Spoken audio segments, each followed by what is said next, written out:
नमस्ते दोस्तों, welcome to the show. दोस्तों, आज हम जानेंगे जियोग्राफी के बारे में। जियोग्राफी क्या है, वो हमारी लाइफ में किस तरह से एक इम्पॉर्टेंट रोल प्ले करती है।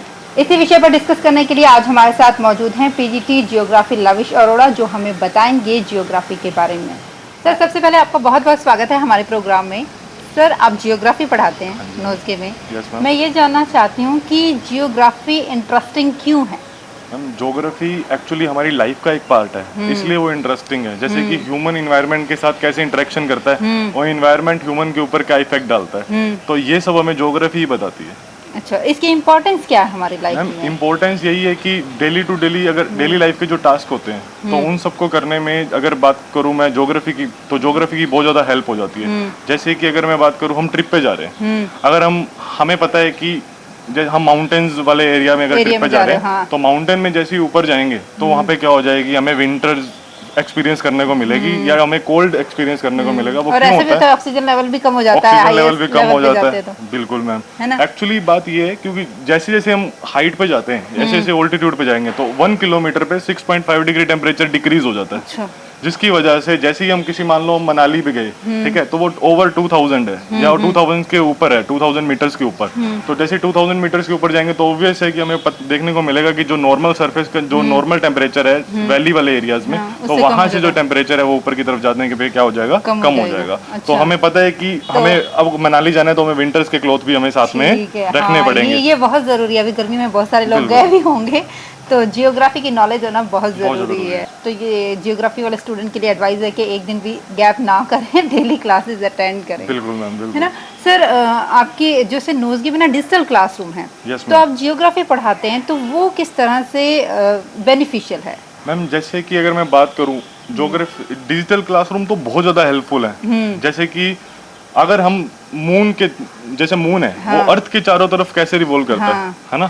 तो जब अर्थ के चारों तरफ जैसे वो रिवॉल्व कर रहा है, अगर वो अभी क्या होता है, जैसे हम नॉर्मली पहले मैं पढ़ता था, तो उस टाइम पे क्या होता था, बीच में ग्लोब रखा जाता था, ठीक है, मोमबत्ती की, है ना? तो वो जो कैंडल की हेल्प से क्या किया जाता था, वो प्रॉपर सब कुछ दिखाया जाता था। लेकिन आज की डेट में अगर मेरे को साइडरल मंथ दिखाना है, साइडरल मंथ होता है, मान लो कि अर्थ है, तो मून यहाँ से स्टार्ट होकर प्रॉपर यहाँ से ऐसे प्रॉपर रिवॉल्व करके मून यहाँ तक कितनी देर में आता है, तो ये जो होता है ये साइडल मंथ होता है। लेकिन जब अपने सिनोडिक मंथ दिखाते हैं, तो अपने को मून, अर्थ और सन तीनों को रिलेट करके दिखाना पड़ता है।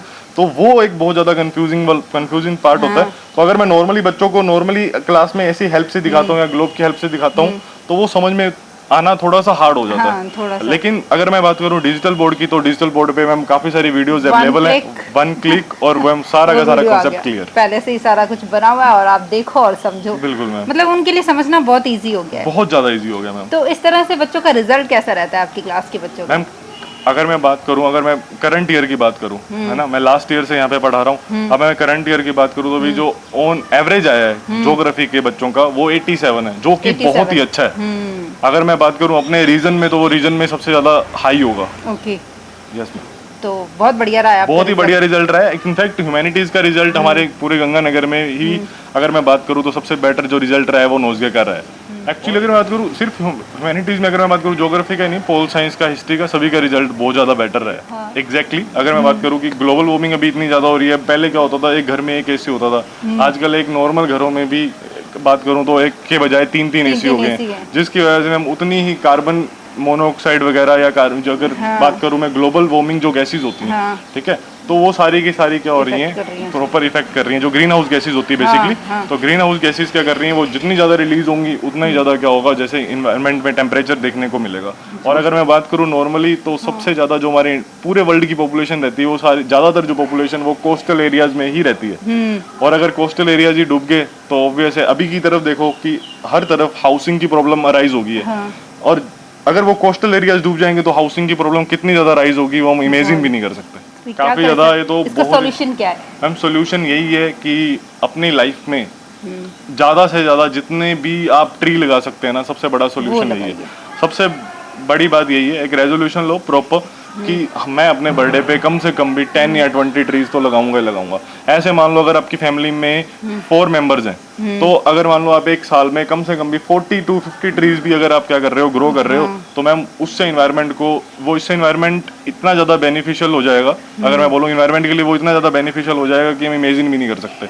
और जैसे कि अभी अगर हम बात करते हैं कि मानसून इरेगुलर है या हमारे यहाँ पे रेनफॉल नहीं होता, जल्दी आ रहा है, कभी लेट आ रहा है। बिल्कुल, अगर हमारे यहाँ पे अगर 1 लाख ट्रीज भी या 1 लाख और 2 लाख ट्रीज भी अगर और लग जाए ना, तो मैम जो रेनफॉल होता है ना, उससे रेनफॉल क्या हो जाए, काफी ज्यादा इंक्रीज भी हो जाएगा। सर करियर किस तरह से बना सकते हैं ज्योग्राफी सब्जेक्ट लेकर? क्या इससे यूपीएससी के एग्जाम और अदर एग्जाम क्रैक कर सकते हैं?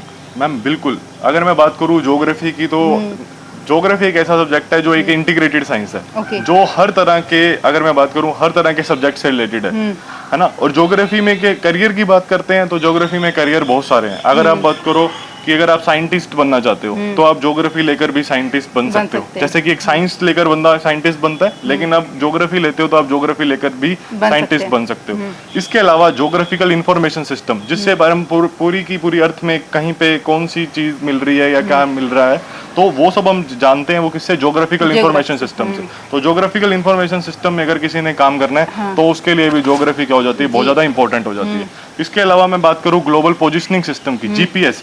आज की डेट में हम कहते हैं कि मैंने आपको अपनी लोकेशन सेंड कर दी, जीपीएस। हाँ जी मैम, लैटिट्यूड, लॉन्गिट्यूड, ये सारे के सारे मैम एक्चुअली किस पे काम करते हैं, ये सारे के सारे ज्योग्राफी से रिलेटेड है। तो आप जीपीएस जैसे होता है, जीपीएस में जैसे अभी अपने को दिख रहा है कि नॉर्मल हम जीपीएस यूज कर रहे हैं, लेकिन जीपीएस जहाँ पे यूज कर रहे हैं वो सैटेलाइट वगैरह जो वर्क कर रहा है, तो वहाँ पे जो डाटा आ रहा है, तो वहाँ पे जो साइंटिस्ट वगैरह जो काम कर रहे हैं, वो भी अगर आप वहाँ पे भी अगर उसमें भी आप कोई भी अगर रोल अपना कर सकते हो, या वहाँ पे भी आप क्या कर सकते हो, आराम से जा सकते हो। एंड यूपीएससी आरपीएससी मैम अगर मैं बात करूं यूपीएससी और आरपीएससी की, तो यूपीएससी और आरपीएससी का ज्योग्राफी एक इंटीग्रेटेड पार्ट है।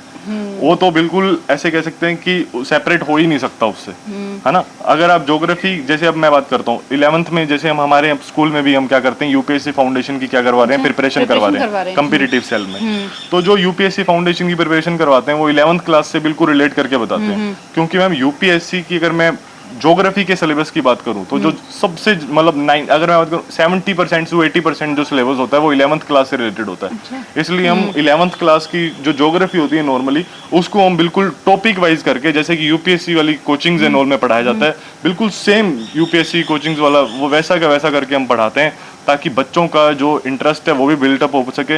और बच्चों को अगर फ्यूचर में जाकर यूपीएससी के लिए, जैसे कि बच्चा ग्रेजुएशन के बाद पढ़ता था इससे पहले, लेकिन हम अभी 12th के बाद प्रिपरेशन के लिए होता था, अभी कंपटीशन के लिए तैयारी करने के लिए निकलते थे। नॉर्मली क्या होता था कि 11th-12th करने के बाद बैचलर्स करता था, बैचलर्स के बाद बच्चा यूपीएससी की तैयारी करता था, लेकिन हम और बाद में वो 11th की ज्योग्राफी को ही पढ़ रहा है। लेकिन अब 11th की, इसलिए हम अभी 11th की ज्योग्राफी को इतना इंटरेस्टिंग बना के और वैसे टॉपिक वाइज पढ़ाते हैं ताकि बच्चे को ग्रेजुएशन के बाद पढ़ने की वो जरूरत ना पड़े। बच्चे का पहले से ही वो सारा के सारा जो कॉन्सेप्ट है वो पहले के पहले ही उनकी अंडरस्टैंडिंग बिल्टअप हो जाए, जिससे यूपीएससी निकालना काफी आसान हो जाए। तो सर आप ये कॉम्पिटिटिव सेल की भी क्लासेस लेते हैं? यस मैम, मैं कॉम्पिटिटिव सेल में ही पढ़ाता हूँ। अच्छा, पढ़ाते मैं हैं। कॉम्पिटिटिव सेल का कोऑर्डिनेटर भी हूँ। अभी हमने लास्ट ईयर ही कॉम्पिटिटिव सेल स्टार्ट किया, तो रिजल्ट तो इस बार आ ही जाएगा। लेकिन इस बार अगर मैं बात करूँ, हमने बहुत सारे बच्चों को नॉर्मली भी गाइड किया है, तो होपफुली जो इस बार सीयूईटी का रिजल्ट आएगा उसमें आपको हमारे काफी सारे बच्चे डीयू या कोई बड़ी यूनिवर्सिटीज में देखने को मिलेंगे। डेफिनेटली सर कि हमारे बच्चे कहीं ना कहीं निकलेंगे। Definitely ma'am, definitely.